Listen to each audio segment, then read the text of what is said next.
Thank you for watching Conscious Consumer Network. The live stream broadcast is free to view. You can pause and rewind live broadcasts to catch up, or view shows at a later date by accessing our free archives of all shows. Check out our broadcast guide to see what's on. You can show your support by donating to our network support fund. Follow us on Facebook and Twitter, or subscribe to the monthly newsletter for updates. We thank you for supporting free and independent media. Good evening, good afternoon, wherever you may be in the world. My name is Mel V, coming to you live from Conscious Consumer Network here in Portugal. It is great to be with you this evening and afternoon, and I just wanted to say that it has been an interesting few weeks here, lots going on. So we're going to share what we have to share with you on this evening's slot, which is our scheduled program, Stop South African Genocide. This afternoon, I am joined by my co-host, Karin Smith, and regular guest, Leigh Oxley. And these two lovely ladies are absolute warriors and sisters in this common cause of bringing awareness to what is happening to our people in South Africa. So I just want to say hello to you both. Hello, Karin. How are you doing? Hi, Mel. Not quite so hot today, so I'm not melting today. I'm feeling a lot better. Good, good. Hi, Leigh. How are you doing?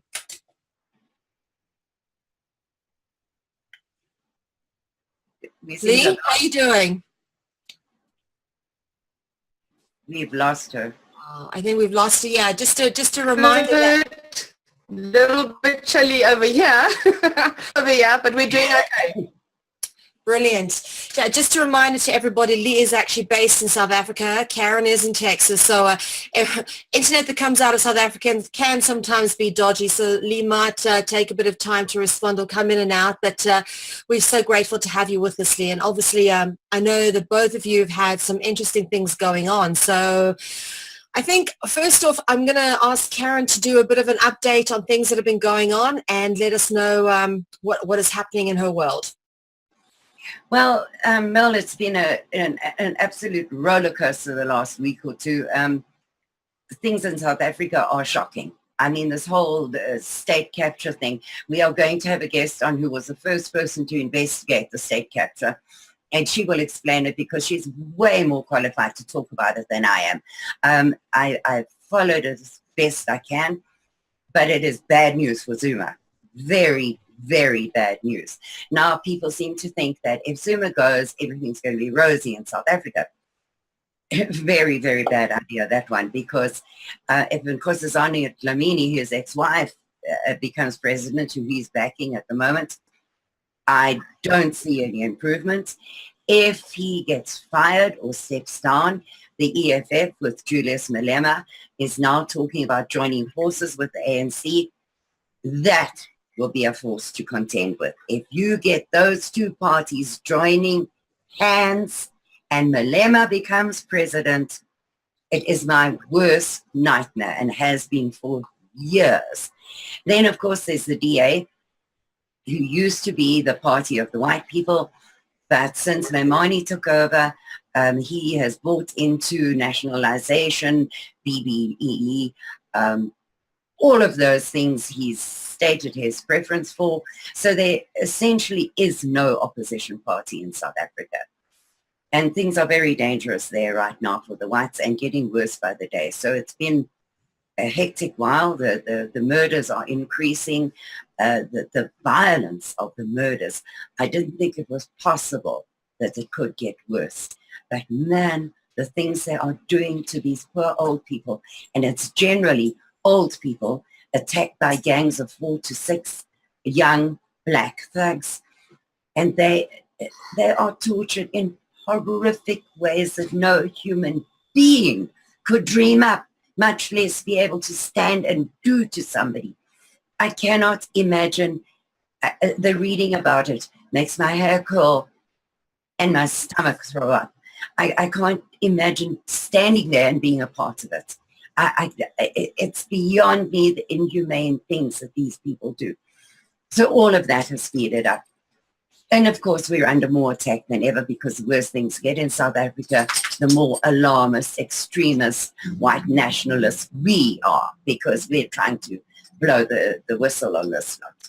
So last week we ended with a little bit of, I'm going on a speaking tour. I have a speaking tour arranged, more or less. Now, I'm going to Florida, Tennessee, and Arkansas. Florida is stage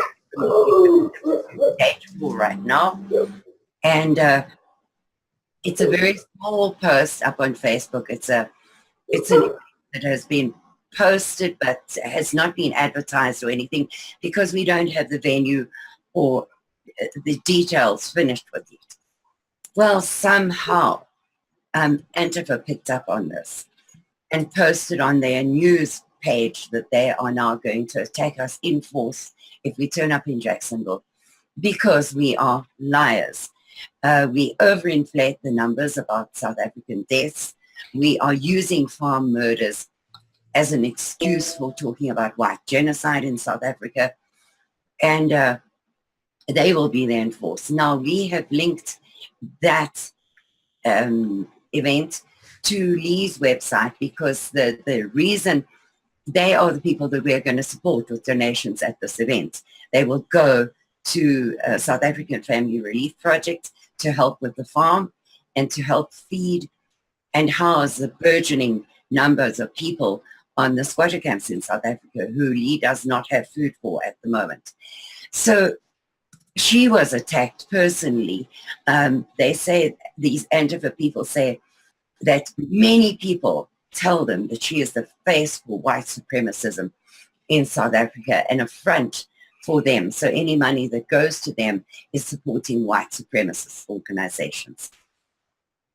Now, this got up my nose, and I really wanted to reply on their page that they ought to have a look at my 650-page list of the guaranteed, absolutely proven deaths of whites in South Africa. They need to do their homework and Google farm attacks in South Africa and be sick at the photographs that come up. And they need to look at how many farmers we had, how few farmers we have now, and how the people are selling rats in Zimbabwe to eat. And South Africa will be like that soon if they continue at the rate of murdering farmers that they have been doing.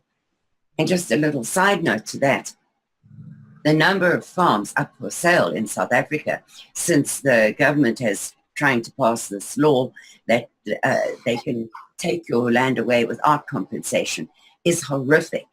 I mean, we started out, I think, with something like 60,000 farmers in South Africa. We have less than 30,000 now, and I can't remember the exact number. Do you remember, Leigh, how many farms are up for sale? I believe there's 30,000 farmers and at least 20,000 up for sale.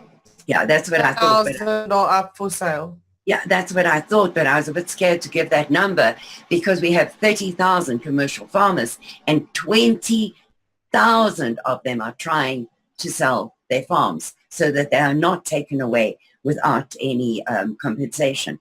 And because, of course, they don't want to be murdered. So can you imagine, can you just imagine 10,000 farmers trying to feed 70 million people and growing? We don't know what the number is. The last census was taken in the early 2000s, so we don't know what the number is today. They are saying 50 million blacks plus 30 million illegals from Zimbabwe and Mozambique and the rest of Africa. And they say 4.5 to 3.5 million whites, but that cannot be the right number because if you look at the numbers that have immigrated and left the country, the number of murders, they cannot be 4.5 million whites left in South Africa. It's an impossible thing. And that's maybe why they don't want to teach maths in school anymore from next year. You don't have to study maths in school anymore, even if you're doing an accountancy degree, because, well, we don't need it. So maybe they're just thinking that if people don't know how to count, like our infamous president with his 11,077 and 5, the huge jokes that are passed around about his being unable to even read a number. Maybe they're hoping that if the whole populace is like that, then we won't be able to add and subtract and come to a right number. But as I say, things in South Africa are at a terrible, terrible stage. I am very worried that we have less than the 5 years that the economists have given South Africa. I think it's R.W. Johnson who said we have 5 years left, but I don't believe that either, because things have gotten so astronomically bad there. So now I'm trying to do something about it. And what happens? I get attacked by ignorant people who probably don't even know where South Africa is situated. And they're attacking me and Leigh because we are trying to do something to help these people. And not only that, I spoke to you, Mel, recently about the fact that a radio station in America tried to put up a GoFundMe to help the white South Africans. And the Anti-Defamation League got involved, and they forced GoFundMe to take down 2 South African-based GoFundMes because they say that we're hoaxes and we're liars and we're scammers because they, in a rainbow nation, something wrong? Never. Don't say stuff like that. The Rainbow Nation is wonderful. Saint Mandela solved every problem that ever existed, and now we're good. So we had to take down the GoFundMes. So now if we can't even do that to help South Africans, what the hell can we do? Wow. Okay. And I just have a question here. Like you're saying they're taking back the farms. Of course, we know they are taking back the farms, land reclamations.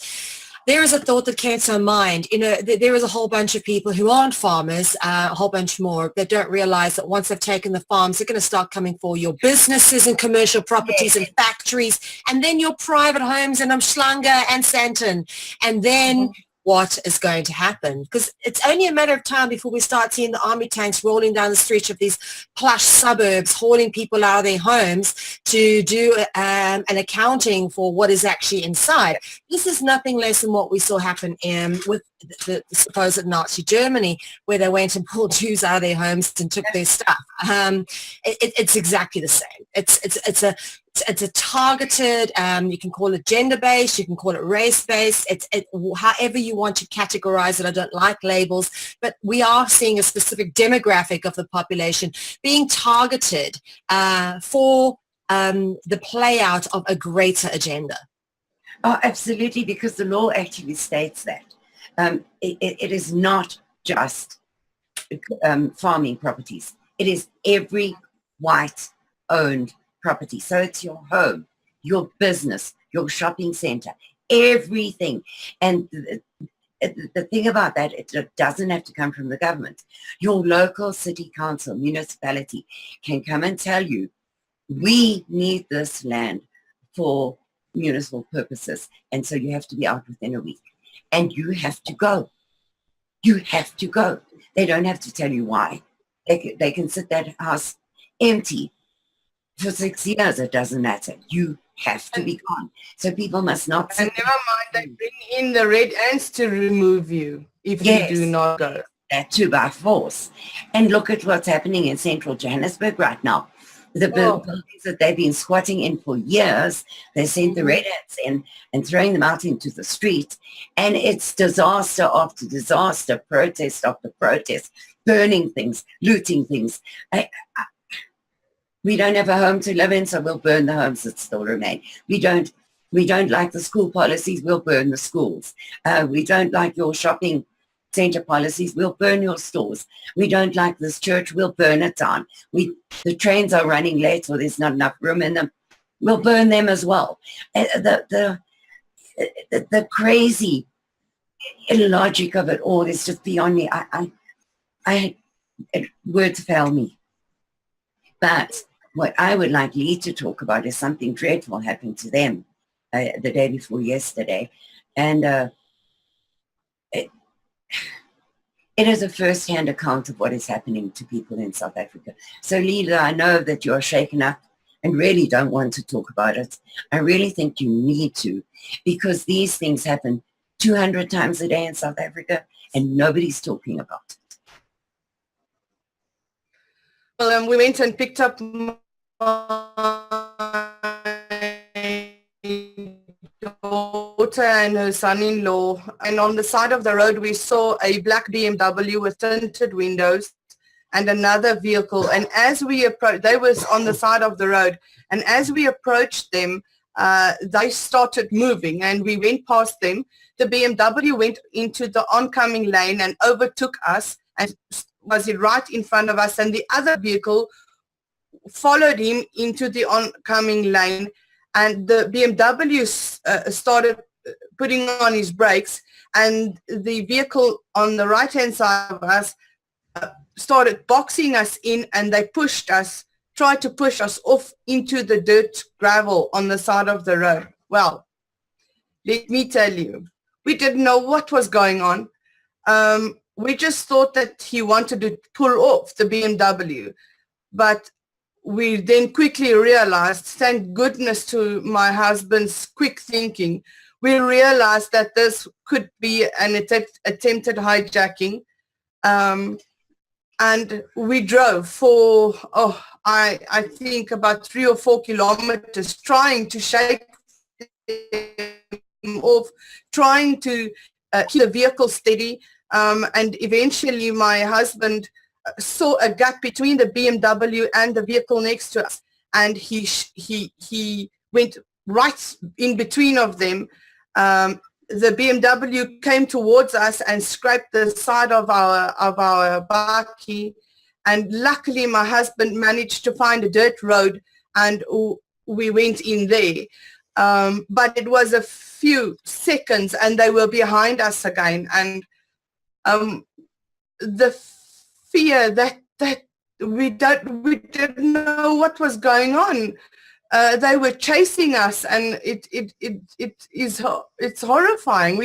My entire body is sore from the stress. You go into such a tension and fear mode. Thank goodness for Marius, because he put dust in their eyes, and we turned from one street into the other dirt road until we shook them off. But it's a horrific experience.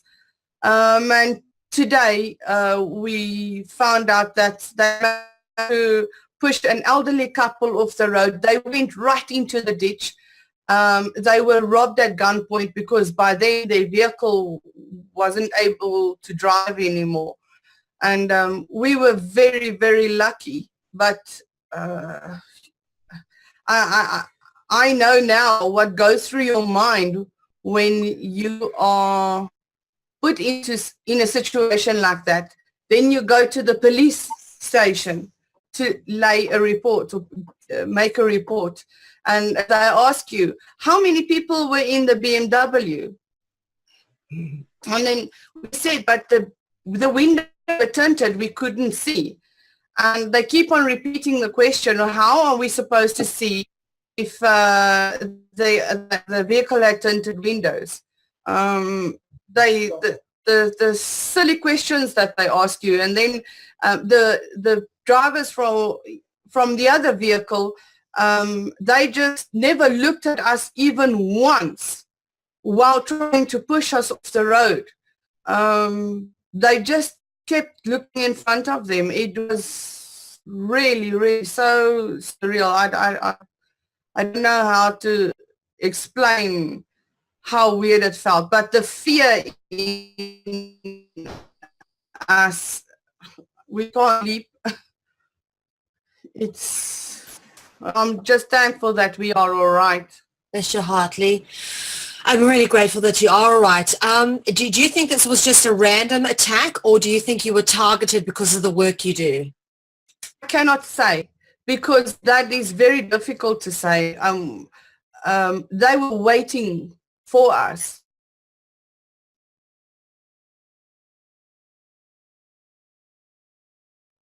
Oh, Leigh's gone on to mute. Oh dear. Oh dear. Leigh, can you hear us? Yes, can you hear me? Yes, you're back now. Yes, carry on, please. It's very hard to say, because they were basically waiting for us. As we drove past, they immediately went onto the tar road, followed us, overtook us, and started boxing us in. Whether they were targeting specific vehicles, you know, like buckets or a car, or whether they were actually targeting us, I cannot say.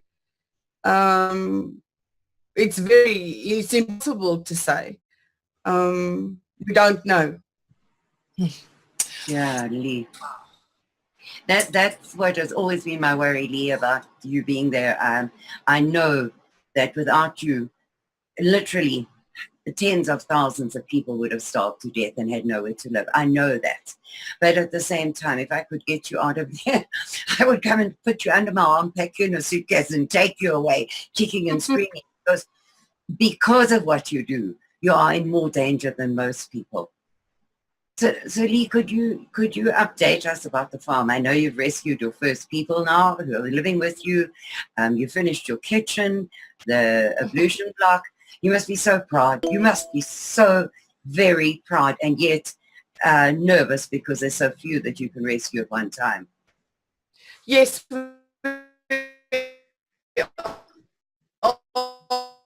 Extremely proud. We have been blessed by a wonderful group of people. They came here late afternoon and begged us to take them in. I wasn't completely ready to take in people, but I saw the little pregnant lady and I just couldn't say no. I took them in, I cooked them a meal, and the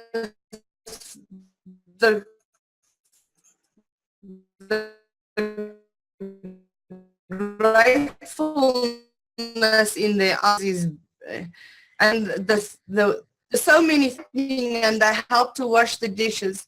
I shared and sat down with them and spoke to them about the experience, and it's basically they cannot find improvement. No matter how many CVs they give in, they walk, they buy, they ask, they beg, and they have been living on bones. That's meaty bones. They go to the butcher and ask the butcher for the leftover bones that they do not sell from the meat. And what they do is they cook that up with salt and then little bits of meat that falls the bone, they eat that with bread, if they can meal. And they've been living on this for 5 months. And I saw this pregnant girl and she was tiny. Her tummy is tiny. You can see she's malnourished. The next day, I went and got her some bananas, and she's loving the bananas. And I'm thinking, oh, baby, you know, not enough. And they ate. Oh my goodness. They ate so much food. When you see them eat, they are so scared that they are not going to get another meal. And they were actually ill after that. So I had to sit down with them and tell them that you are okay. You are going to be fine. You will get another plate of food tomorrow. And I am here for you, no matter what. You have a home now, and you have a family that cares about you, each and every one of you. And it's taken, they are here now for a month.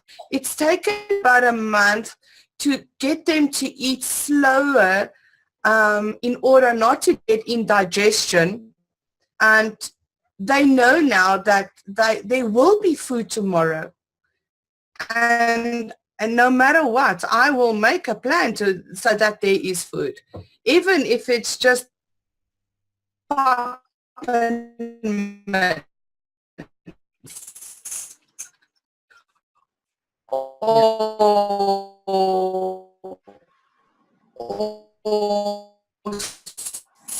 soup and bread. But it's nourishing and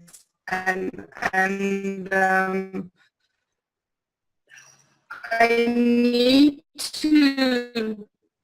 I also sat down with them and I in themselves. and their abilities, knowing just because they've a downhill. So in this, 2 of them are going to get in contact with their children that they haven't seen in years. They are in tears. I'm reuniting a father with his daughter, the elderly man with his daughter who is, and 2 of them will be moving on soon because both of them have found employment. This is in 1 month. So that's a wonderful success story, because I remember speaking to you on Facebook the day that those people arrived. That was a weekend after you'd worked yourself to death, and you had just posted, I'm taking this weekend off. I'm switching off my phone and I'm having a rest. We finished these buildings. I'm taking a rest before I do anything else. And within about an hour, there was Leigh. These 8 people have just arrived at the gate and they're starving and I don't know what to do. I don't have food for them. Well, I jumped on the phone and contacted everybody I could, and within about an hour, we had money for food for Leigh. But it was absolutely hectic. And then I Skyped Leigh a couple of days later, and I spoke to all these people personally on Skype. And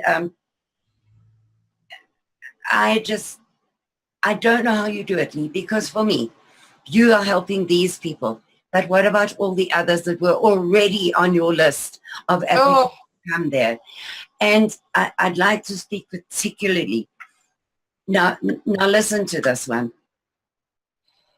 Leigh will never tell you this, but they had no food on the farm. Her husband, and Piet, who works with them, they had absolutely no food. Well, by mistake, she let this drop to me because she told me what they were not having for supper.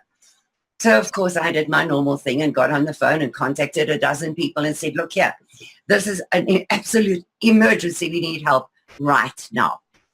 So we got Leigh help, and they sent her money for food. So what does Leigh do with it? Leigh buys food, cooks huge pot of curry and rice, and takes it to the local camp and feeds everybody at the camp.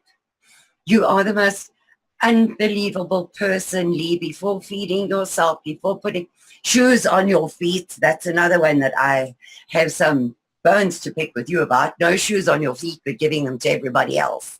Really. But apart from that, so she takes this money that was meant to keep them going for a month. She takes it and cooks for 2 camps and feeds the kids.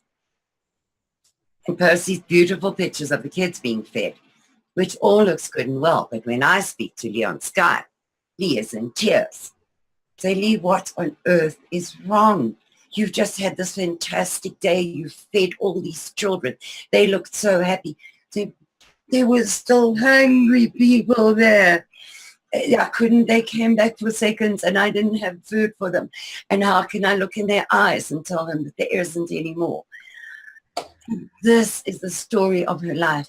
She's a stronger woman than I will ever be. All I have to do is write some emails or jump on the phone and speak to friends, and I can get help. He has to face those hungry faces every day of her life and say, you and you can get fed today, but you and you can't. Imagine playing God to that degree. It must break you, Leigh. You know, when you get like only a 10 kilogram of rice and you see all these faces, I asked them to bring a plastic bag, and I will divide that 10 kilograms of rice, and each one will get a half a cup or a cup, only 1 cup. And I make it stretch as best I can. You make it as you make it go as far as humanly possible, even if it's half a cup. That can feed, 1 or 2 people.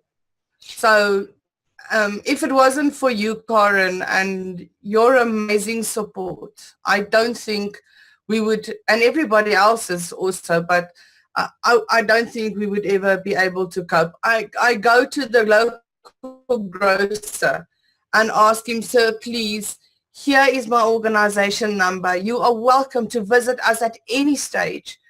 Could we have your vegetables that are going off? Because then what I'll do is I wash them off and I cut off the bad parts, and we make soups with the good part. And they say, sorry, we can't give it to you. And you see them throw it outside into the dumpsters and the bins where the other black people and whoever passes takes it. But if we go near it, then we get into trouble. We are chased away. Golly. I really don't know how you do it, because there are many, many, many times that I've spoken to you where you've been feeding a camp full of children. You haven't eaten for 3 days yourself, but you're in tears because some child wanted some more and you didn't have any.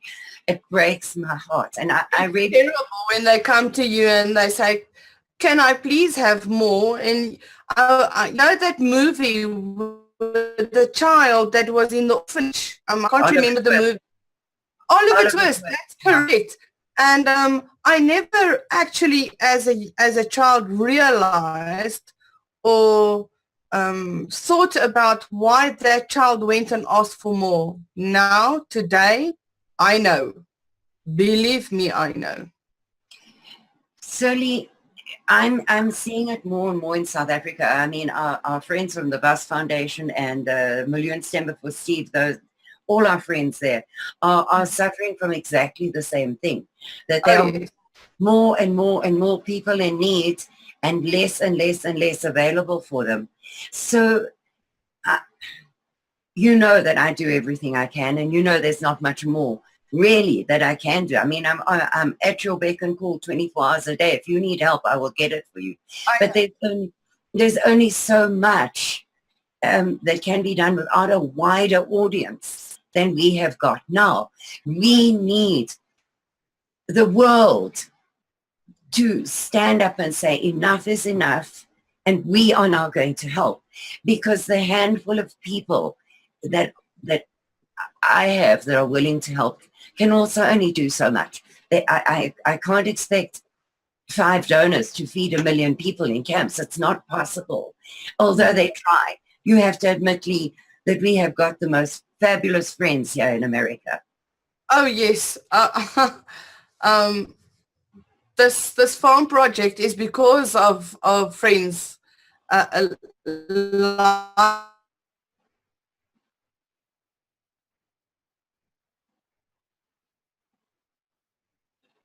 We lost you again, Leigh. You're gone. Can't hear you. No. Can you hear me? Yes, now I can hear you. Sorry, you were saying it's because of fabulous people. It's because of fabulous people like the friends and the contacts that you've had, and Mel V and them and everybody else, that we are able to carry on with this project and feed so many people.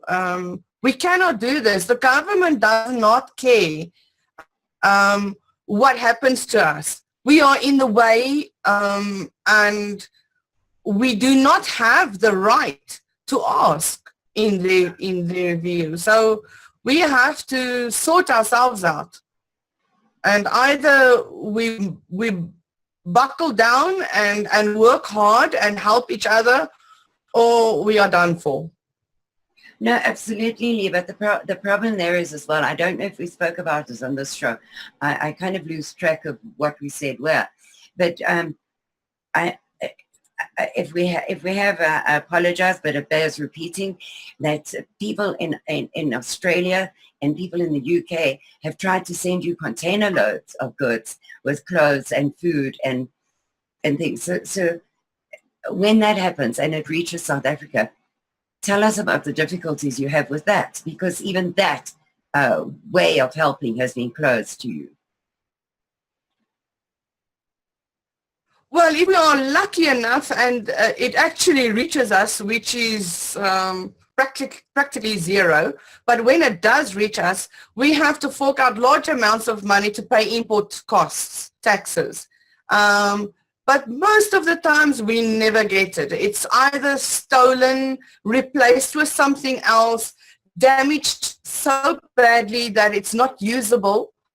So it's impossible for us to receive broken and stolen and damaged goods and still pay import taxes on that, where I could have used that money and try and go and buy bulk food to feed the masses.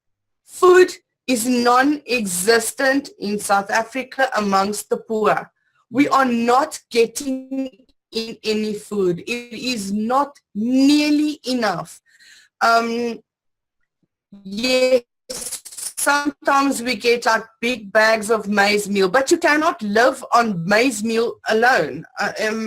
Children are starving, pregnant mothers are starving, the elderly are starving. So we are already sitting with huge problems with malnourishment.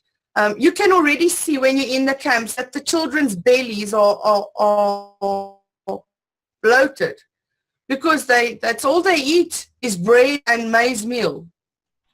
They don't often get anything to go with it. And yet, Leigh, so you do a huge big pot of curry and rice and you take it to a camp and you feed the children. So they're fed once. You can't do that 3 times a day, every day. No, so I can't. The next week you go to a different camp and those kids in the first camp are going hungry. And for me, it is just such a mammoth task that a handful of people have undertaken to try and deal with. And I don't know how else we can help. I mean, we can't send you food, we can't send you clothes, we can't send you blankets, we can't send you anything. So all we do is send money. And there's just not enough. And that too is limited. So when we do get funds, we have to make sure that we are able to stretch it as far as possible. That's why in the winters it's easier because then you can make soups, but we make soups during summer as well on the hottest days because at least we know that the soup is nourishing and you can feed many people on soup. So winter, spring, summer or autumn, soup is the main meal. They are so happy to get a cup of soup, and that's only like a cup. It's not much. Leigh, I don't know, because now I see that a whole bunch of the mines are closing down as well with this threat of, not a threat anymore.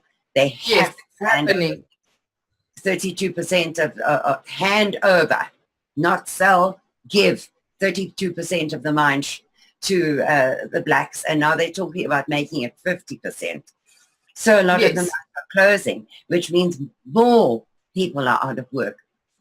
How are you going to cope, Leigh? Because you've been telling me there isn't a square centimeter in the camps for another person to go and live, at least in safety of numbers. There isn't even space there for them. Well, I mean, today we had to take Essie to the clinic and met up with a mom and a little girl and her son, and they're living in a car because there is no space, nowhere for them, no space. She's tried everywhere, and those 2 children are tiny. They're like 4 and 3 years old. It's winter, and she goes to the nearest garage and she stays awake during the day and lets her baby sleep at night. And then during the day, she takes a nap or 2 while the children play in the back seat.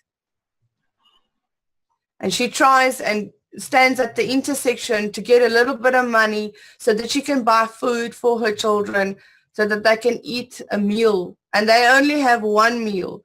these folks that arrived here, they only have one meal a day. They are not used to having a breakfast or a lunch or a dessert or things like that. They had the cooked up meaty bones and bread if they are lucky. That's what they lived on. And like I said, today we took Essie to the clinic. She has, in this month that they've been here, picked up 10 kilograms. And she is still tiny. She is still tiny.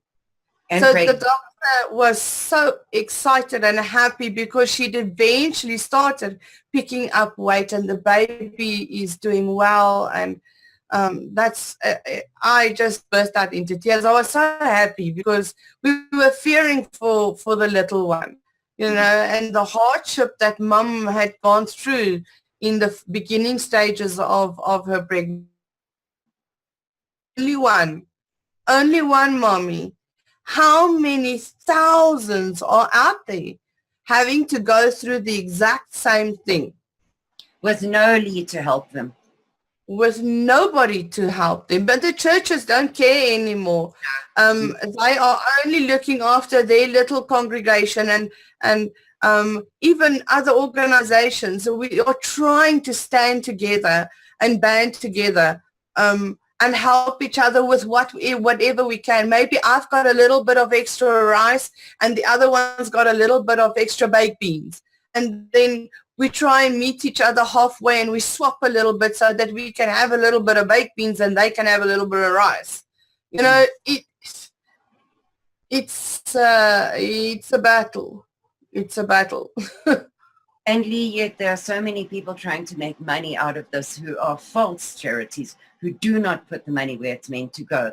And they are damaging people like yourself. Because once somebody has given money to a crook, you don't trust anybody after that, and you don't want to give any more. And yet I wouldn't either. I understand it, Leigh, but that's not the point. The point is the need is so huge. And you have these scam artists who are making a buck off of it. And it makes me crazy. It really makes me crazy because I see your daily battles. I see your tears and your prayers for these children and your heart for them and your endless uphill battle to help more people. And yet there are people who just see it as let's fill my own pockets. I mean, that is the way in South Africa, is it not? Corruption and fill your own pockets. That's the way it goes. They can do it. Why can't we? Type of attitude. There you go. And then you've got the who don't even see the problem in their backyard. And if they do see it, that's just nonsense. It's an isolated incident, so we don't have to take notice of it. So not only are you fighting, you're fighting so many battles. You're fighting the liberal naysayers. You're fighting the scammers. And you're fighting lack and poverty and hunger and need. It's impossible what you're doing, Leigh. It's like you said, some of the organizations, they get donations donated to them because they are BE compliant. So they get tons and tons of food that we would, I'm telling you, just one load would serve so many people. And they go and they sell it. And they drive wonderful, beautiful cars, and they are not serving the people in poverty, no matter which group the focus is on. And the only thing that we can do is, that's why this project is so dear to my heart, is we are getting eggs daily from our chickens. And our duck is sitting on 8 the next 2 to 3 weeks. And we will have some goat's milk. And I've started trying to bake my own bread, although it's as hard as a rock, until we get proper bread baked. Self-sustainable on this little property is the main focus, so that we can feed ourselves and everybody else on the property. but also teach them how to make cheese and candles and how to sew. And the ladies made most beautiful arts and crafts. And when I sat them down, I said to them, okay, today we're going to do artwork. And they looked at me like, what? I can't paint, I can't draw. And I said, nonsense.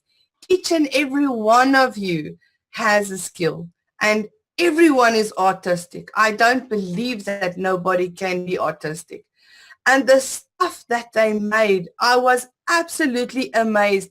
And they were so proud of what they had done. I praised each and every one of them. It was beautiful, beautiful work that they did. And now they can build up a little bit of a reserve, and we can sell it at a market, and they can earn a little bit of money, you know, from selling the goods. There's so much we can do to focus on the bad, although the bad is feel like getting out of bed and trying to go through another day with telling families that, I'm sorry, I can't help you. We have barely enough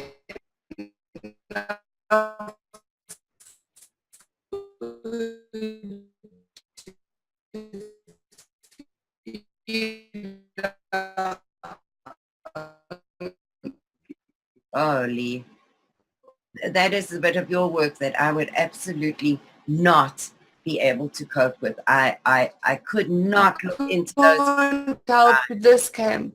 I can't, because there are many people that are baking. Oh, we lost her altogether. Well, we lost Leigh. I'm sure she'll be back on. What this lady? I'm not mistaken. She's a hero. Oh my goodness! She's an angel without wings. I can't say enough good things about this woman. I have been with her through tears, through starvation on her own part, through having no shoes because she gave them to one of these people.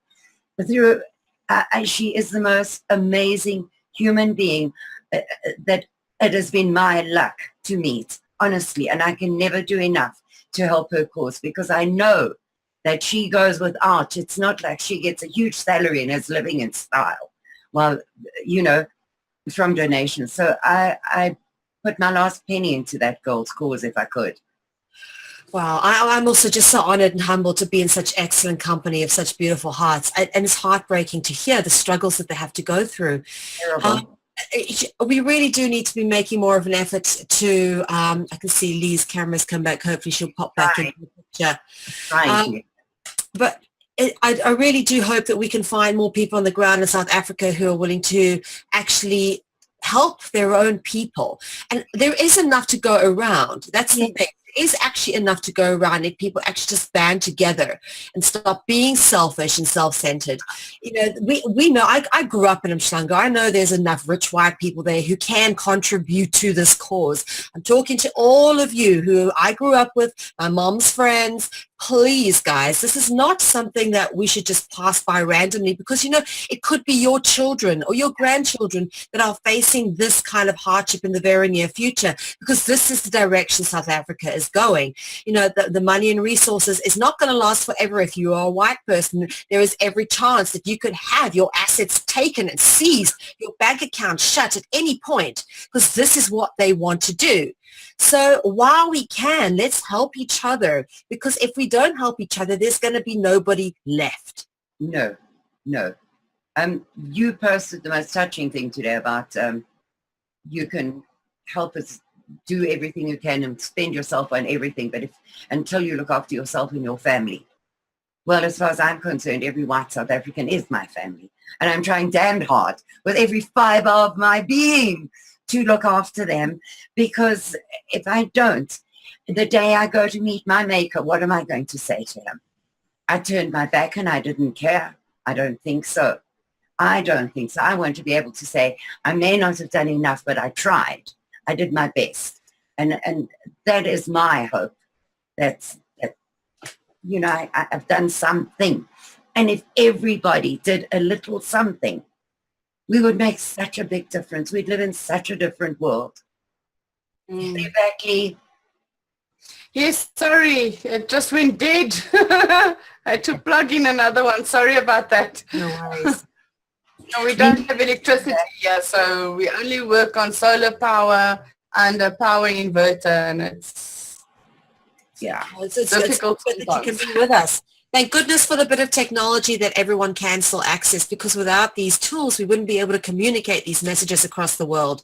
And it's very important that people understand exactly what is happening in South Africa and how it is affecting people at a grassroots level. And as I keep saying, because it's not just going to be South Africa, this is coming soon to a city near you. South Africa has always been a political testing ground, and I'll say it now, I'll say it again, I'll say it next week until people understand on an international level what you are listening to is only the beginning, okay? It's only the beginning. And just because it's happening in South Africa, it might be far away from where you are, doesn't mean it's not going to be happening to you in the future.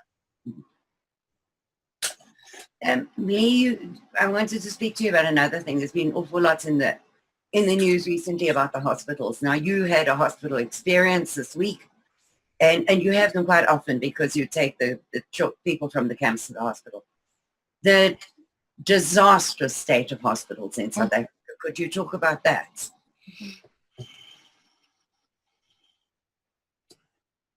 Miss Leigh. Well, you walk into lying on the side in the car. Hi, can you hear me? Yes. It's terrible. When you walk into one of the government hospitals, you see the sick people lying on the floor in the corridors. Blood, urine, feces, needles, pipes. The stench is absolutely unbearable. The staff is lazy. The bathrooms are dirty.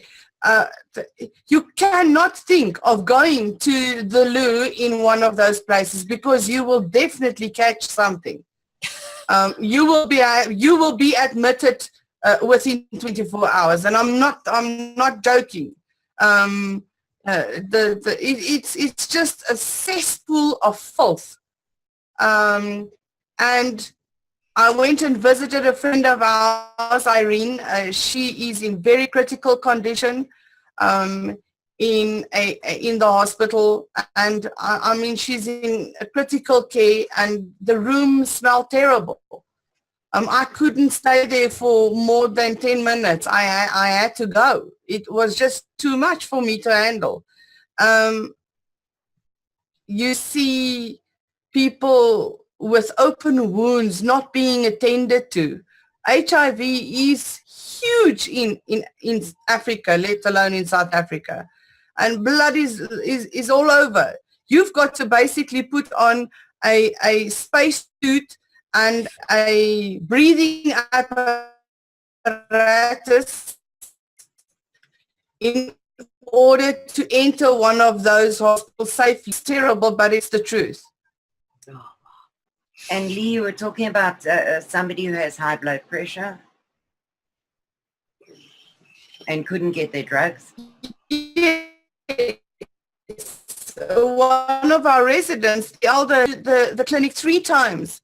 And 3 times they say, I'm sorry, we do not have any medication. There's no contraceptive for these ladies, or for the men for that matter.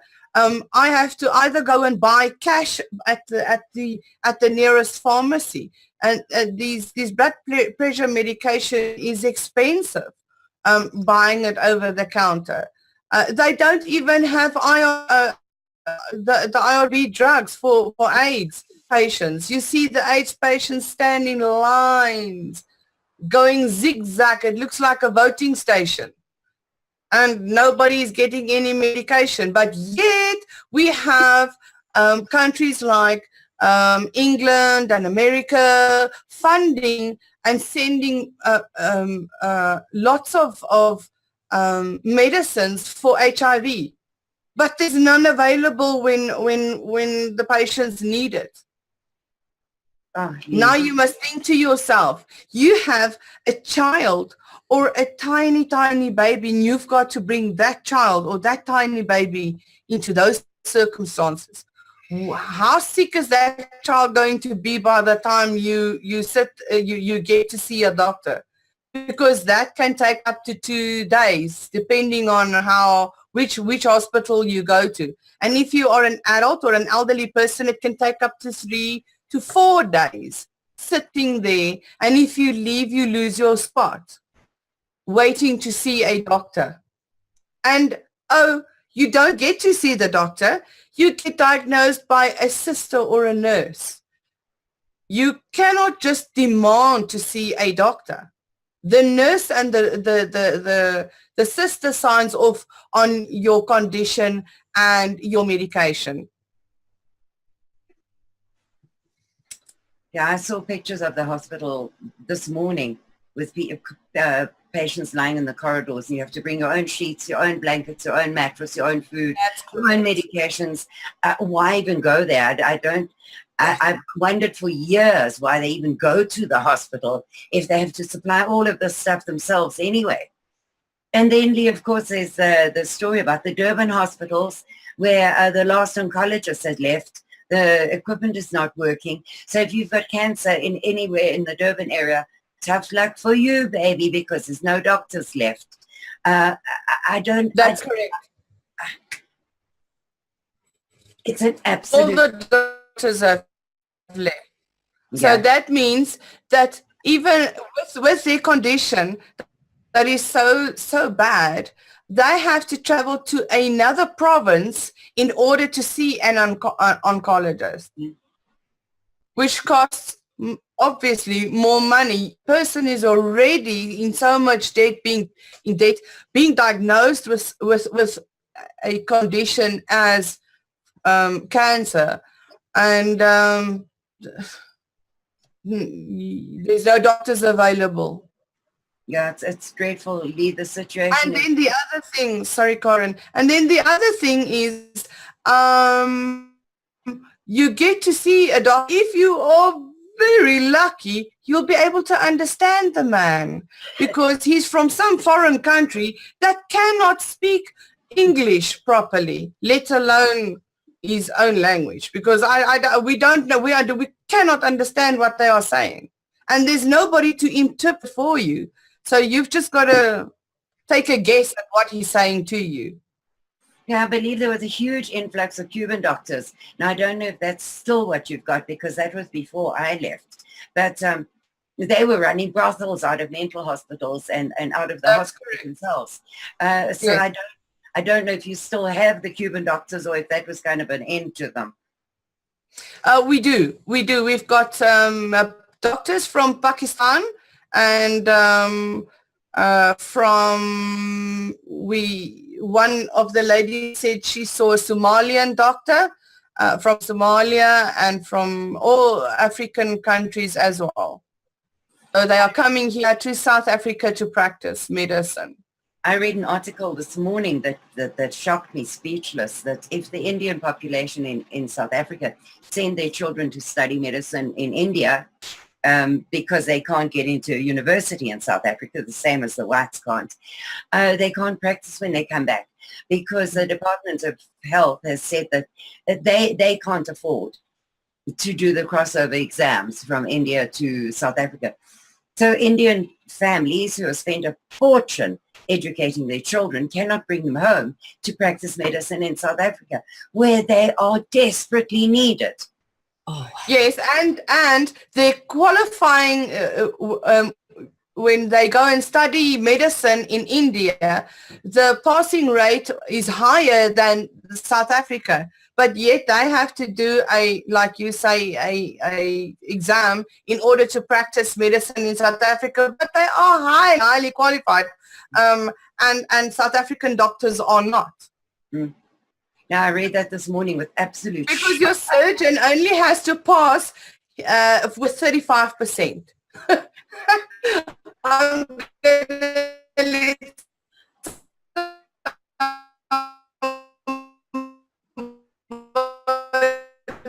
cut on me that passed 5%. Yeah, right. So you must be crazy going to one of those. I read that in the new school year, they're going to drop the pass rate even lower than 30%. That's correct. And they're going to drop, as I said, they're going to drop maths and science from an absolute must pass. They're going to drop the university pass rate. So for a country that has got garbage education system, it's going to be even worse. But that's only for the blacks. The white people have to maintain an average of, I think it was 75 or 85% pass rate. Yeah. That's only to accommodate black doctors or black students in the medical field. Oh, yeah. I as I said to you, Mel, when I started out here, there has been so much happening in South Africa in the last couple of weeks. I can't keep up. If I spent 24 hours a day studying events in South Africa, I would still be way behind, because this stuff is coming so thick and fast that you just can't. But if all you need is a below 30% pass rate to be a lawyer, a doctor, a surgeon, good Lord, I don't want one of those working on me. Hell no. This whole actually low pass rate is actually something that's gone back a number of years. I didn't realize it made into the medical establishment, because I came out of high school in 1993, and actually the first 2 black kids were admitted into my school in 91, and there were 2 black girls in my class, and I remember they didn't even have the ability to work out their own aggregate, which is, you add all your marks together and divide it by the number of subjects you have. I was very friendly with them, and they actually asked me to help them work out the aggregate. That's how little skill they had in maths. And both of them had below average pass rates. We knew what we needed to pass. And back then we became aware of the fact that there was a 2-tier system for the whites and the blacks. I mean, this is already at this, the release of Nelson Mandela. As I came out of high school straight into university in 94, Mandela became president. And back then we were aware that there was a different pass rate, but I'm absolutely incensed and disgusted and just mortified that they could even consider applying a split ratio to something that is so necessary to have a high skill level like surgery. I mean, my goodness, if someone's going to cut you open, at least they've got to know where your spleen or heart is before they begin opening you up. Well, that's my point exactly. You don't know what credentials that person has, so you basically take a huge fat chance in going to a government hospital. And yet, sometimes you are so desperate and in so much pain, you take what you can get. So I feel sorry. How many times have we heard that the one person was supposed to have an appendectomy and then his right foot was amputated? Yes, that happened recently. Those it's ridiculous. Those photographs of that guy was with an axe. What they did, I swear he was worse when he came out of hospital than when he went in. Yeah. Yes. The stitching seems to be done, and it's not even done with stitching the material. It looks like it's done with inner tubing. It's thick stuff like this, and the meat is and they don't clean the wound. No, they don't clean it before. They don't clean the wounds. There's maggots.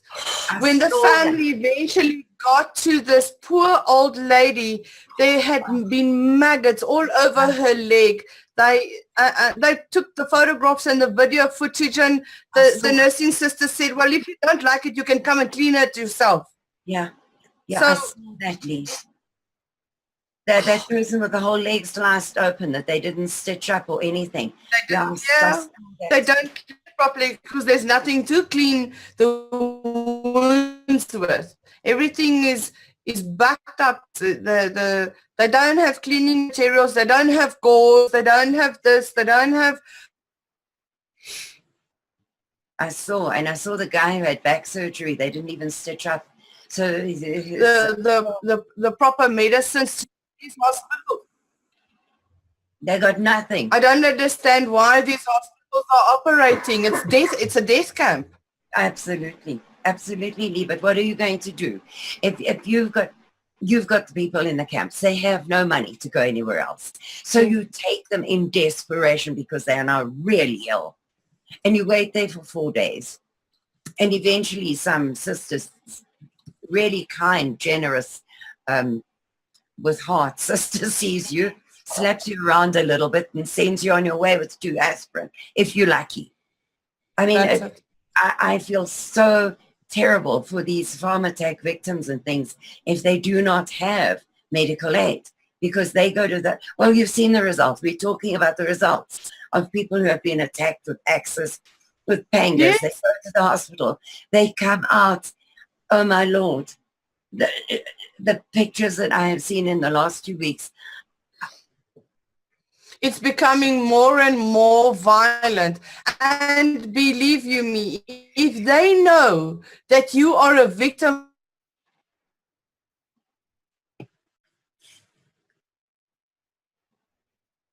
from a farm attack, I'm sorry to say that, and people might shoot me down, but you're is that you cannot identify the perpetrator, or you cannot make a case against. No, Leigh, I know that because when they shot my dad and my brother, my mom called the police, and they asked her on the phone, can you identify your attackers by name? And my mom said, I've got 2 men lying bleeding on the floor here. Please. And they didn't come. We never heard another word from them because you couldn't identify them by name. So I understand exactly what you're saying. And if my parents had not had medical aid, I don't know. I mean, the results were horrific in any case. But had they had to go to the state hospital, I dread to think what the results would have been from that. So I want to be ill when people post these photographs on social media. But on the other hand, how else but by shock value are you going to get the attention of the blind, stupid, unwilling to look world? Yes. How you know, your attention? Unfortunately, it is not a good practice, but we are on it's like a security group, okay, on WhatsApp. And many a night, and it's a national security group, many a night you hear a elderly person or a woman or a man crying out for help, say, please, they're busy attacking me, please come and help us. We don't know what to do. I've got children in the house. And you hear those frantic calls.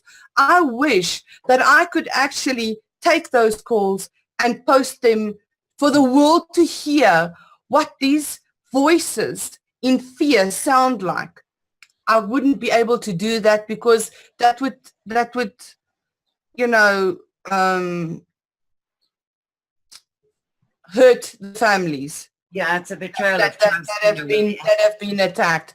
But for us hearing that the calls and the gunshots and the franticness and the fear and oh no.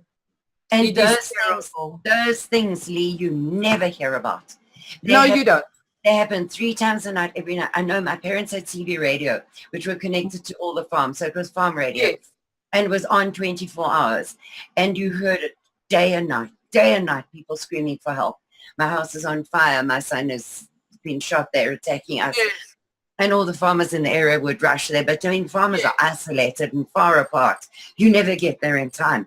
Now, if people could hear that, just 24 hours of that, we would make believers of them.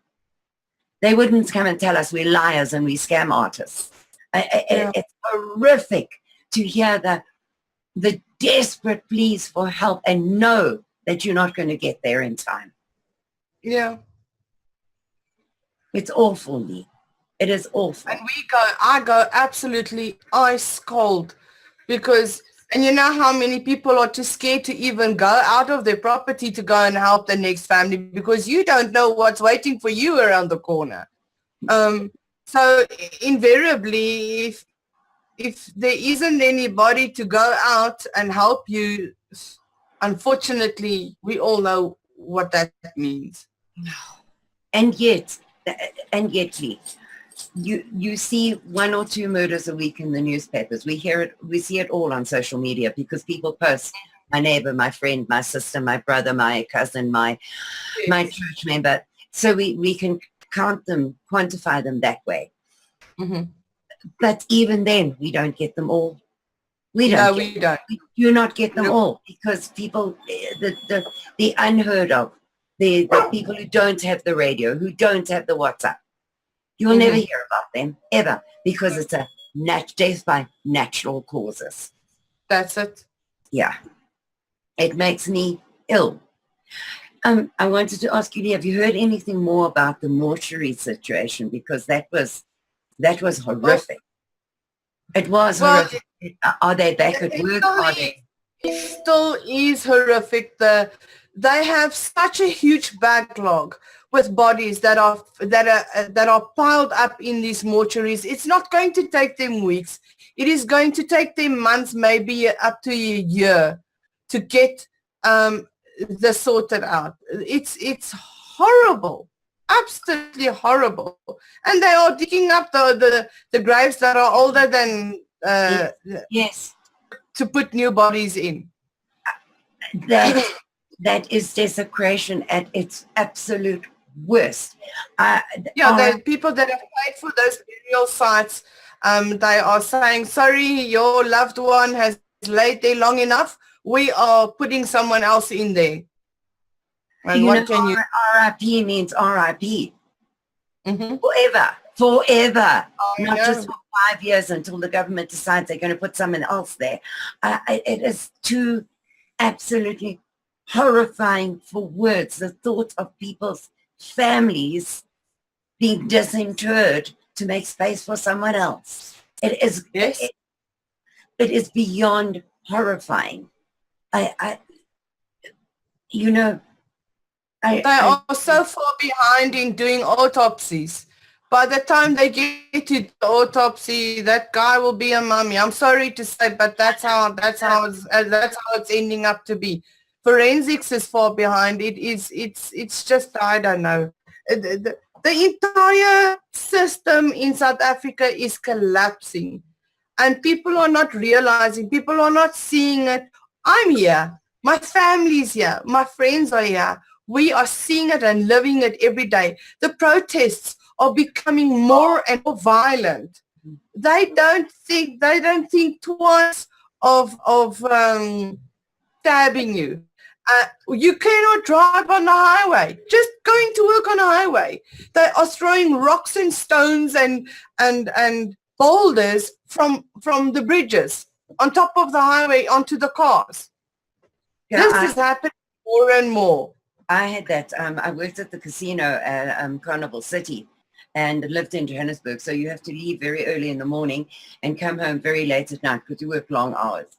And I was coming home the one night and this rock came from the bridge onto my windscreen. But luckily, I had read in the paper the day before, do not stop. Whatever you do, do not stop because that's what they're trying to get you to do. It's terrifying. It is terrifying, the stuff that they are getting up to. And the pictures of the highways now, I saw taxi union broke up some protest on the highway yesterday, but the same taxi union is protesting on the same highway today. So the whole thing is just damn ridiculous.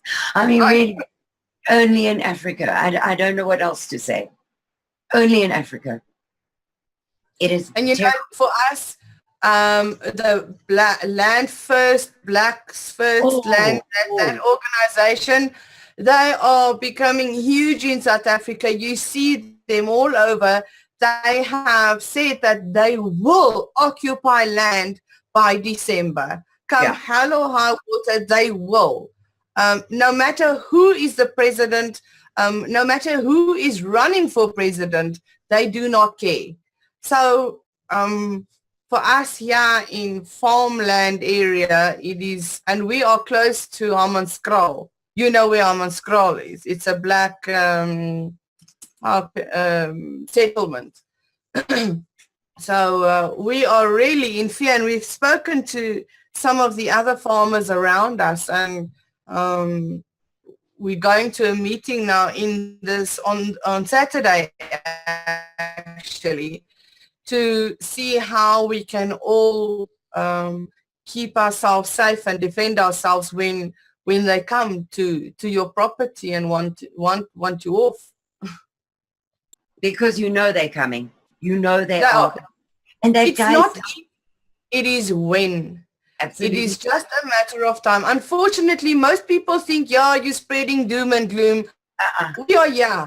I can see every single day when I go to the shops or wherever, it's dangerous just to go somewhere, just to go to the, and we are quite a distance away from the nearest big shop. So we have to travel a dangerous road, either on the highway that costs a lot of money because there's about 5 toll gates to go through, or the very, very dangerous one that has no lights. You have attempted hijackings. So you can't win, can you? No, you can't win. You can't win. You just, when you leave your house, you say, I pray that I'll be back. Oh. You've got to make it a little bit lighthearted, because if you don't, you will lose your mind. You will. You've got to put some, and although it's very, very serious, I try and be positive as best I can. Although we've been through an horrific thing Saturday, but we try and be positive most of the time, because if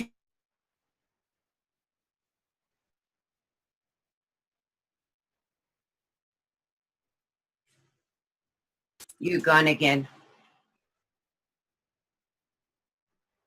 Give her a moment. Mm. There we go. Yeah, you're back, Leigh. Yes, I said if you do not put a little bit of humor into life that we have here, you'll go mad. You'll lose your head. Absolutely, absolutely. Lisa, what is it that is needed most? What is it that we can be doing to help? Because you know, on the ground, for me it's easy. I look from a distance. I speak to you every day, or most days anyway, but I don't see.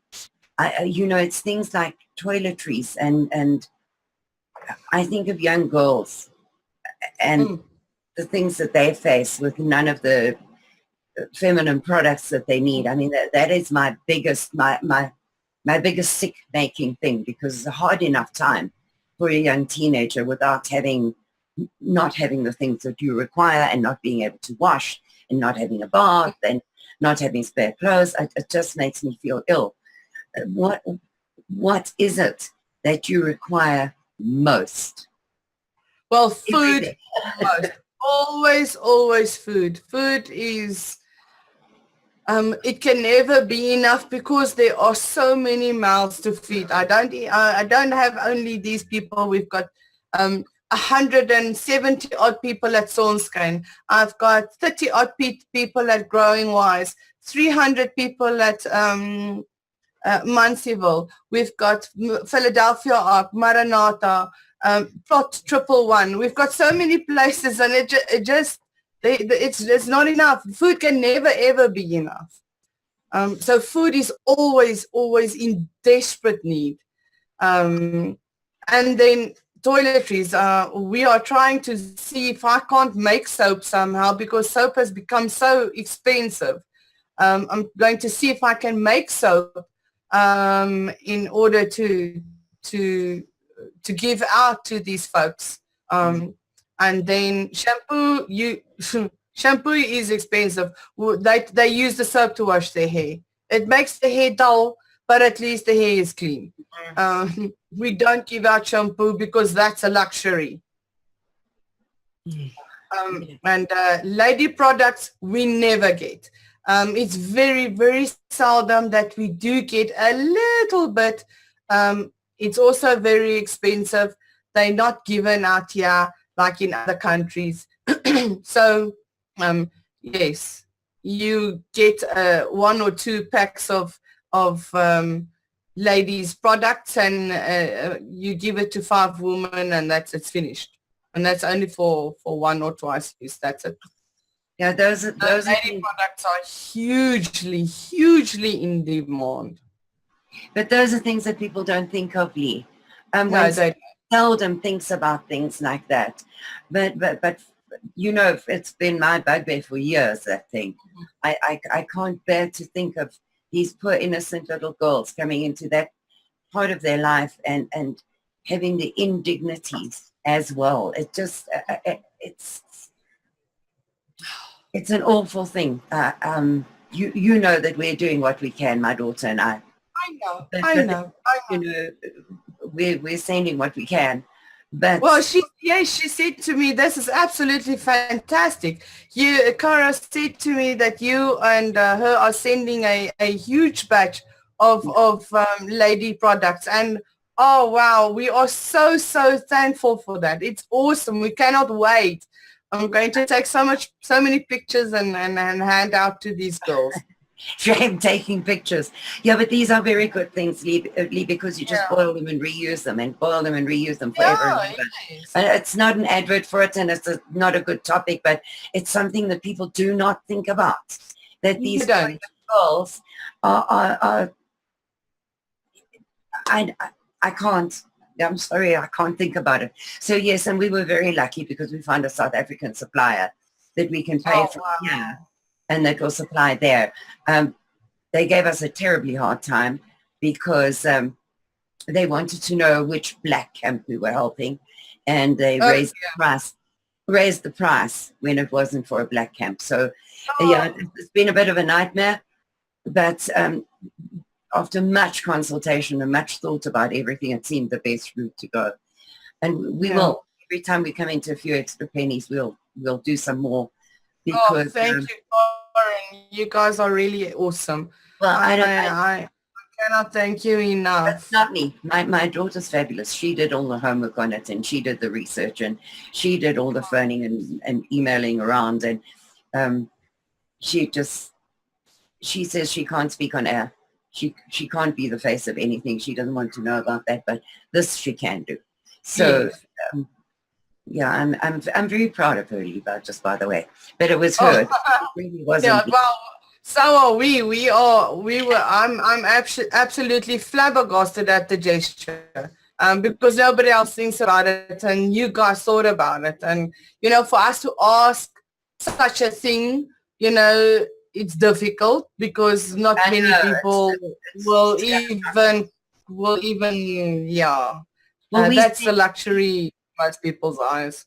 We spent weeks in a sewing circle sewing those reusable, rewashable ones, and then we couldn't get them there.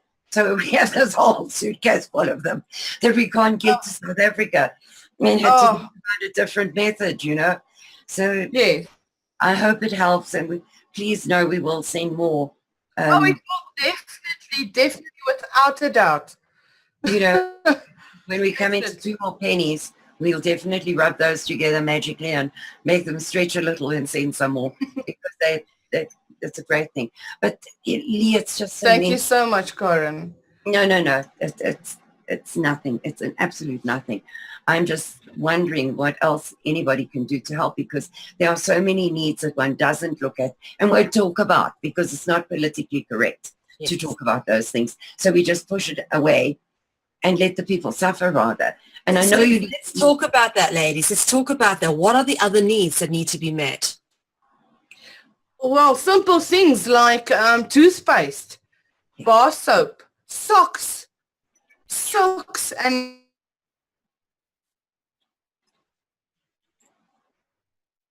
things that we all take for granted, Mel. You will not believe socks. A few pair of socks, like I think it was 100. That's it. A pair of socks. I cannot tell you, I was close to tears, and I've been a bit desensitized by all the pity going around and us working in the camps. But the people's reaction to the socks was absolutely mind-blowing.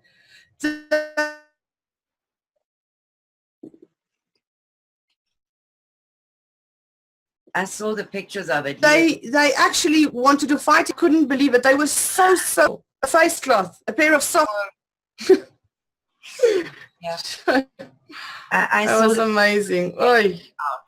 And it's stuff one doesn't think of. But I mean, if you're lucky enough to have shoes, and it's cold there in winter, no socks, one wouldn't think that a pair of socks could be such a happy making event, you know. I'm telling you, we laughed so much. Even the kids, the adults, everyone got socks, and they went ballistic over these socks.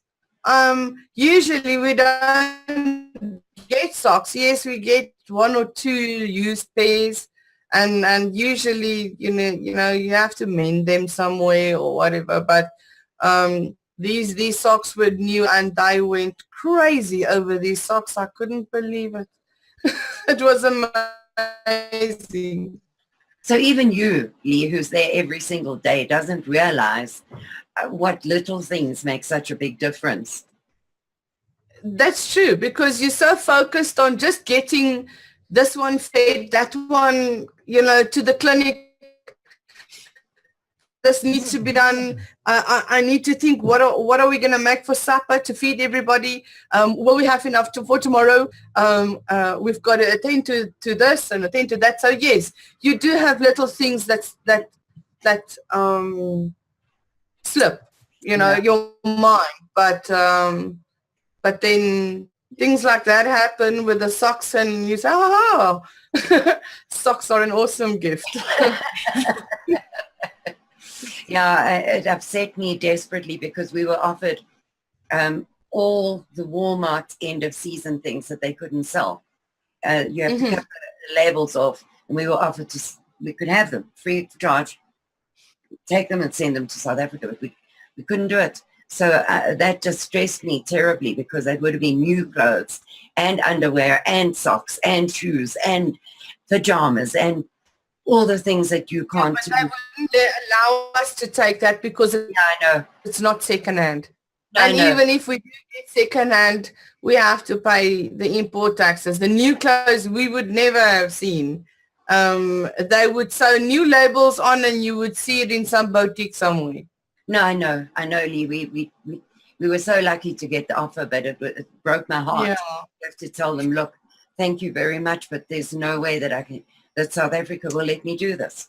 So it broke my heart, because all those little things would have been taken care of, including new, clean underwear. But we couldn't do it, so we couldn't do it. Say sorry and move on, But toothbrush, toothpaste, silly things that we all, every one of us, no matter how aware we are of the problem, we all take it for granted. A face cloth, Vaseline, simple type of Vaseline, because or lip eyes, the Vaseline for skin and lips.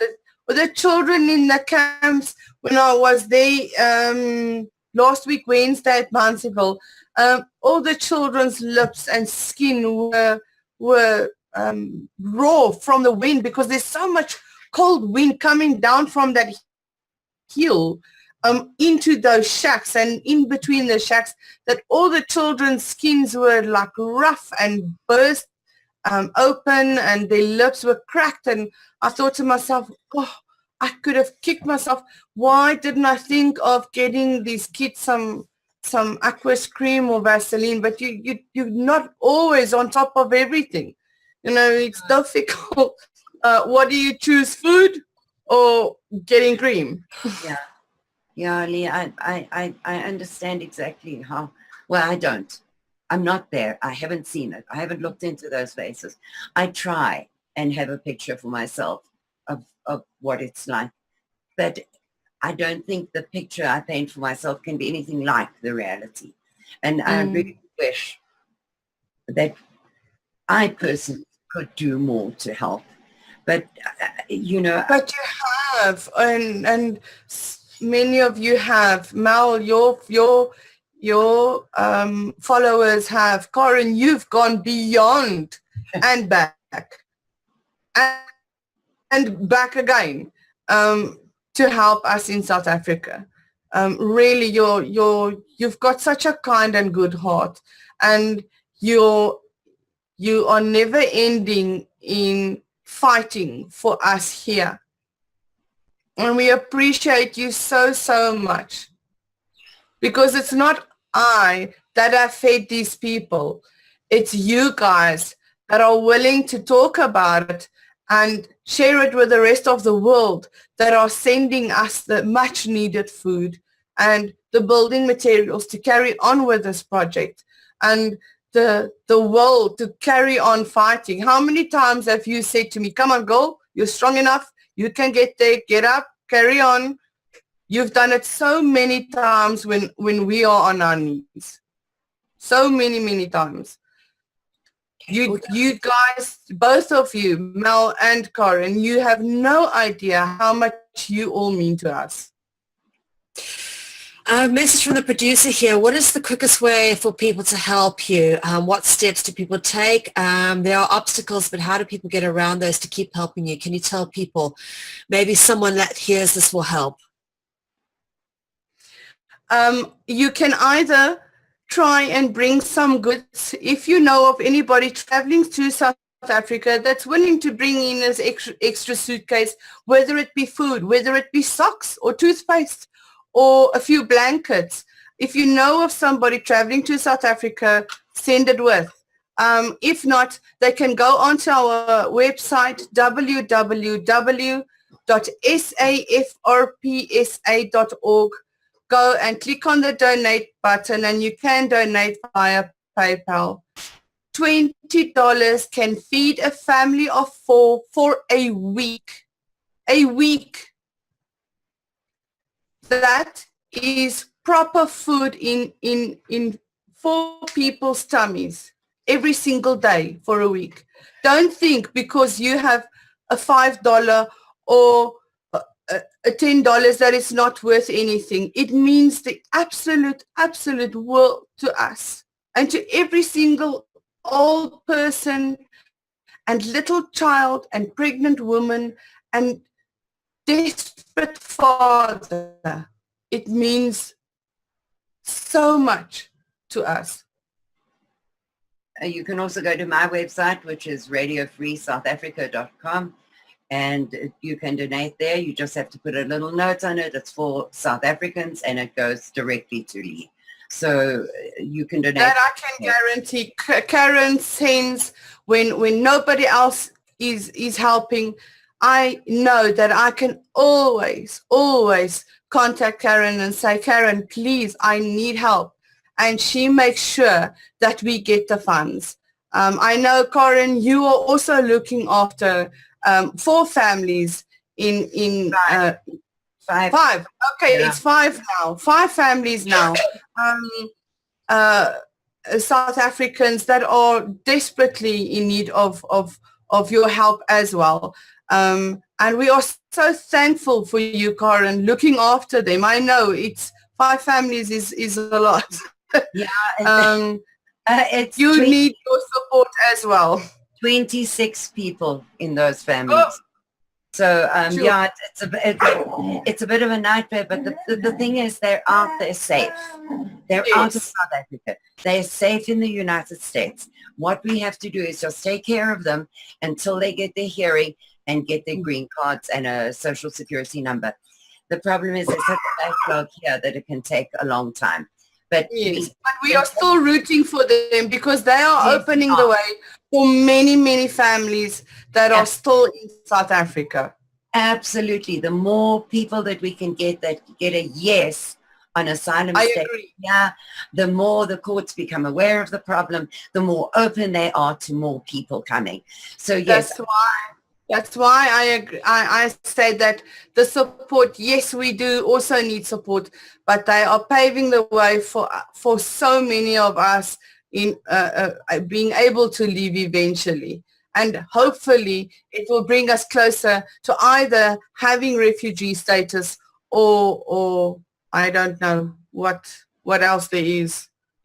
I don't know either, Leigh, but yes, I'm firmly behind these families because, as I say, as you say, they are paving the way for others to come. And the more stories that the courts hear and are sympathetic to from South African asylees, the more open they are to hearing more of And them. the more evidence they get to see. Yes. Because each family brings their own evidence and their own experiences to the table, and yeah, hopefully it will open some doors. We have an absolutely wonderful lawyer, that's the only one I found in the States, who didn't ask where's South Africa. And the thing with that is you get a lawyer who doesn't know the story. So you're paying them by the hour to educate them about the situation in South Africa. And then when they go to court for you, they've got no conviction behind it because it's only word. This particular lady, she is fabulous. Oh, she is fabulous. She's won 4 cases in the last 2 years for South Africans. Oh, wow. She is incredible. And she gives a discounted rate through me for South Africans because she feels it in her heart for us.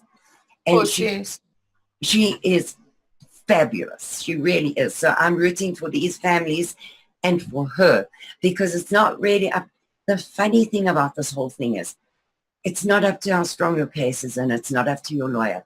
It's the person in charge of your hearing the day that you go. So they had a fight with their husband and they're feeling jaded today and they've heard enough sob stories this week. They just say no. If it's a sympathetic person who's having a good day, they say yes. Now, if they say no, then you then go to appeal and you go to court, which can take another 3 years before you get there. But at least in that time, you have got a temporary green card and a temporary social security number. So you are legally here. It's just the stress and the tension of all that waiting time and not knowing if at the end of it, you're going to have to be deported or not. It's a very scary thing. The culture shock of leaving your country is bad enough. Yeah. It's all a bit scary, but not knowing if some nameless person is going to send you back there at the end of it must be even more scary. It frightens. They've got to decide your fate. Yeah. And they decide your fate, and they don't know you, don't want to know you, know nothing about your country, don't study it, but they have the deciding say in it. So it's a very scary process. So not only do I support these people financially, but emotionally and so on. So I put people who have gotten asylum in touch with people who are waiting for asylum so that they can support each other through this whole process and give each other hope. It's a long, slow, very difficult and very, very expensive process. Your lawyer, just up to the hearing, can cost you $10,500. Then if you have to go to a court case and an appeal after that, it'll cost you another $10,000, $15,000. So it's not an easy thing. I can understand that, and I get so many emails from people across the world that ask us, Leigh, I want to help to get these people out. Okay, fine. It's not that easy. Number one, you have to be permanently employed. You have to show your income for the last freaking 5 years. You have to show that you've got a large amount of savings. You have to be able to prove your place of residence by giving them your utility bill and even your grandma's doopseel. I don't know what you said that in English. What kind of toilet paper you use. That's it. So living in a squatter camp having no employment, and you only have a shack number with no water, no electricity, no ablution, and no fixed income. Ooh, nobody in their right minds are going to give you a visa. I know. None whatsoever. I know. Futile in trying to get these folks to even apply for a visa, because you are wasting so much money when you know that they are going to be denied in any case. Absolutely. No, Leigh, I know. Only the rich and maybe middle class with some help, like someone like you, Karin, are able to get some of these folks out. No, Leigh, the rules apply. The rules are the rules. So that is where my problem lies. Otherwise, you'd have been out long ago. The rules are the rules. And if you don't have those things, they're not going to give you a visa, full stop. So no I can't change that. The only thing that would change that is if the UN or Amnesty International give you refugee status. Correct. In which case, we can get you here without that visa. But it's an impossible task. And I've got people lined up saying, I've got a farm, I've got property, I've got a job, I've got a housing, just bring the people. Okay, great. Thank you very much for helping. But I can't bring the people. So I don't know, I'll keep you on my list. I'll keep you on my list and call you when the time is right. But for now, thank you for the help, but I don't have the people and I can't give you people. And the number of people who offer to marry a South African. It doesn't look like that either. As well. Yeah, we do get that. And I know that most of the offers are so sincere. People are really willing to take in families with their children and grandma and grandpa in order to try and save them. It's just not possible. We cannot just get into boats and invade like they invade Europe. Unfortunately, that's not how it's not going to work. Firstly, we are white. Yeah. Leigh, I have people, I must spend, I don't know, hours and hours a week on the phone with people who would like to help and say, but why don't we try this? And I've tried it all. I've gone down those routes. I've looked at the rules. I've studied the rules. Adopt the children. They want to adopt the children from America and from Australia. And just because these people are living in poverty doesn't mean that they don't look after their children. Doesn't mean that they don't love their children and adore their babies. It is because of a racist government and a racist system that our families are where they are today. Yeah. No, Leigh, how many offers have we had? Send the children here. Number one, you cannot. By South African law, you cannot. You cannot. Nope. And I think that is pretty much like the Second World War in Britain, where they put their kids with a little tag on their collar, put them on a train and sent them away, never knowing if they'd see them again. That is the absolute last resort for a parent, is to say goodbye to their kids. And, oh, well, I don't know if you'll ever see mom again. You're not going to do that willingly. These families have been so uprooted and torn apart in the first place. And many of the parents do feel that they wish they could have their children in better circumstances, but they are so close with each other that they are not willing to part with their children just because of the poverty that they are in. And I don't think it's fair for any mother to have to send or make that sacrifice unwillingly, send their children away. It's a very difficult thing to go through. Oh, absolutely. That's if you get it right, because of our government in South Africa. You have to take in black babies first before you are allowed to even consider taking in a white child. There's no more adoption in South Africa. Adoption is out.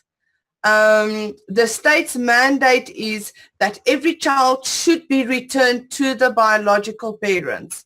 There's no more adoption. Only a private adoption between lawyers and two, the fictive couple, and yes.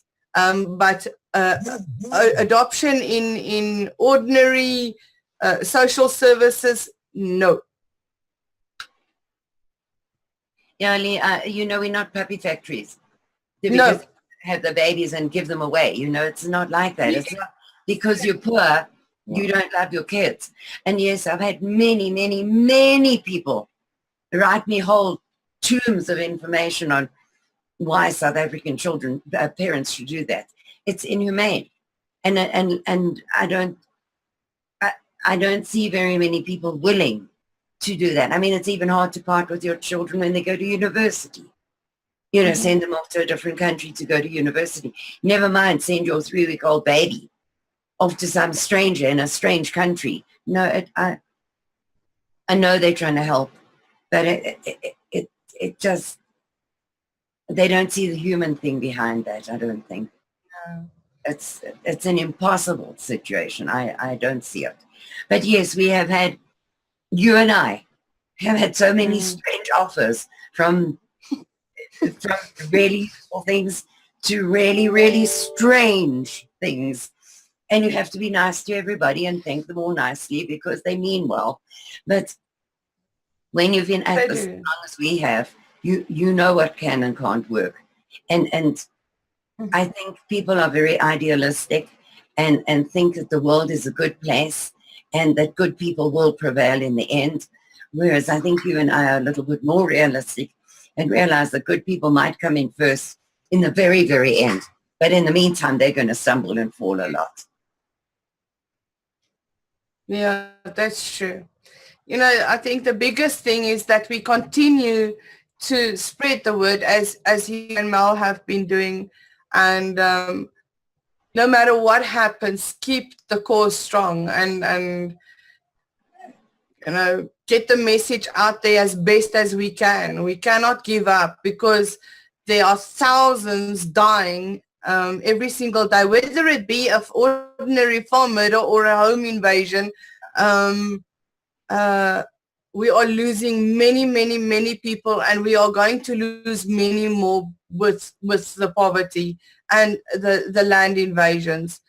We are in a hell of a lot of fear. We know that it's just a matter of time, and we can only do the best we can under the circumstances. And try and be positive. We have to look at some positive every day. Otherwise, we are going to just sit and mope and wait for the evil to come to us. We have to try and build until such a time as help arrives, or we can get a solution on what's happening in South Africa. Yes, well, that's why what you're doing is so importantly, because you're keeping those people alive. You're keeping hope alive. You're giving them a roof over their head, whether it's at the farm or at a camp. At least they have a roof over their head. They have clothes to wear. They have a blanket. Their kids have a chance. And you're keeping hope alive. And I think that is what we have to do until we can find a better solution. Because I have tried every avenue I can think of, and I'm sure there's some I haven't thought of yet, and I can't find a long-term solution yet. But one night I'm going to be lying wide awake, and at midnight this light bulb is going to go off over my head, gazing, and I'm going to have the answer. I'm convinced of it, that light bulb is just going to turn on and the answer is going to be there for me. And I am absolutely sure that's going to happen. So sleepless nights are really a good thing. Ladies, we are heading towards the end of the show. Just one more time, could you just pop off your media mentions to our audience so that people know how to get in touch with you if they can help? Karin, if you wouldn't mind going first. Mine is radiofreesouthafrica.com or Radio Free South Africa on Facebook. Okay, lovely. And Leigh, could you give us your details again, please?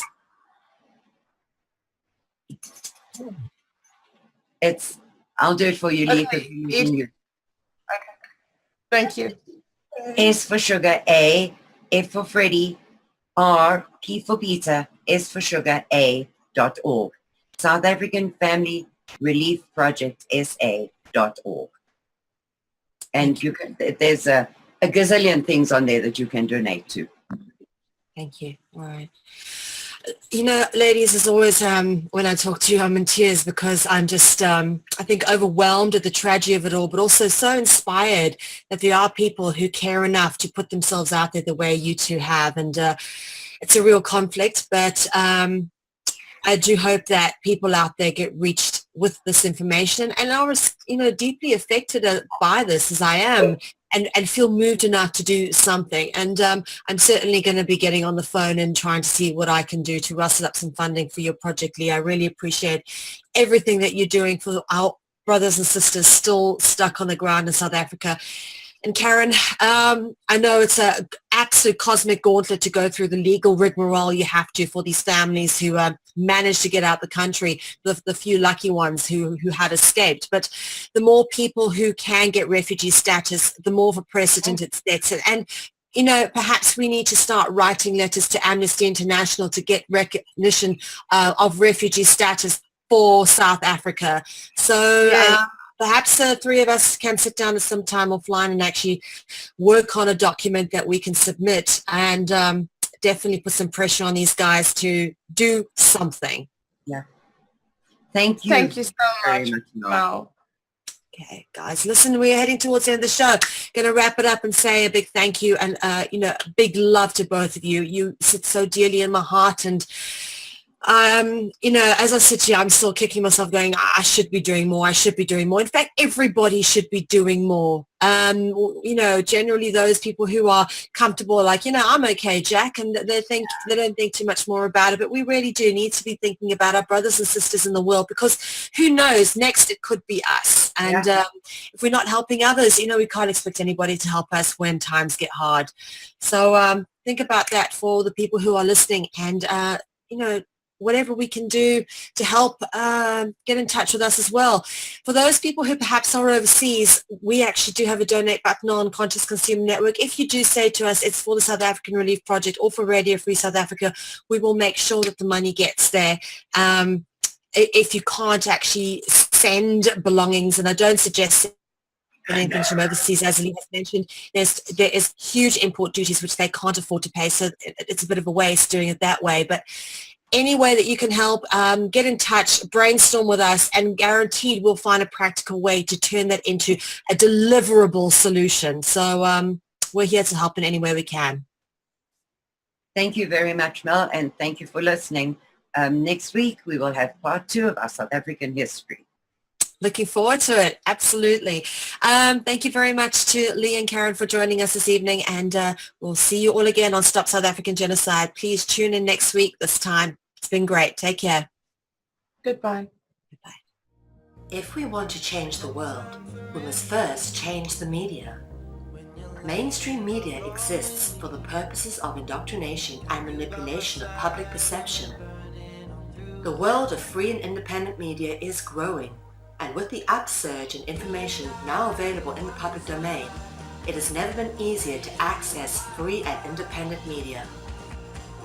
The exploration of this information resulted in an experimental project which would provide a fully supported space for researchers, whistleblowers, and seekers of all kinds to express themselves and educate the world. On the 1st of January 2015, Conscious Consumer Network was launched to the world. Nobody thought we would make it this far, but CCN is the longest running free and independent media network of its kind. CCN is a unique collaboration of hearts and souls, bringing you information from different perspectives to educate and inform. Since we started CCN, we have had only one desire: the pursuit of a free, fair, just, sustainable world, and this has not changed. Having overcome many challenges over the last 2 years, CCN is here to stay and we've got great things lined up for 2017. Help keep CCN on the air by supporting the 2017 Network Support Fund.